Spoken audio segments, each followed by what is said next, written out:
কি মনে করছেন সরওয়ার্দী উদ্যানে একটা সম্মেলন দিয়া আগামী বাংলাদেশ ইসলামের বাংলাদেশ? যদি 5 কোটি মানুষের একটা সম্মেলন হয় আগামী বাংলাদেশ ইসলামের বাংলাদেশ, পৃথিবীতে কোথাও সম্মেলন দিয়া ইসলাম হয়েছে নি? আল্লাহ, এই প্রসঙ্গটা না বললে ভালো ছিল না। খন্তি মার্কায় ভোট দিলেই তো আগামী বছর ইসলাম হবে। আগামী ফেব্রুয়ারিতে খন্তি মার্কায় ভোট দিয়ে দিলে ইসলাম এসে যাবে এদেশে। ধোকায় আছি, ধোকা ধোকা। কিসে আছি বলেন? আমিও ধোকা খাইছিলাম, আমিও ভাবছিলাম নির্বাচন করব,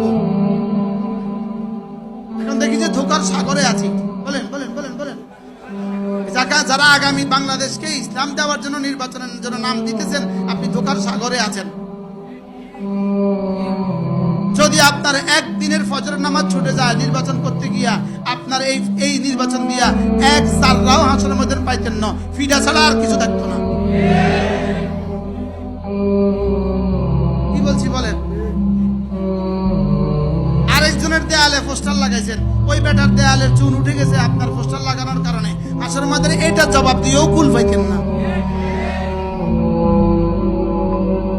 মনে হয় বুঝেন না কি বলছি?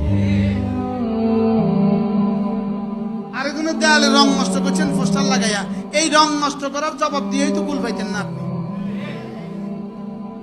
আর ছবি যে লাগাই দিচ্ছেন, এটা যে কোন ইসলাম আপনাদেরকে অনুমতি দিছে আমাদের বুঝে ধরে না।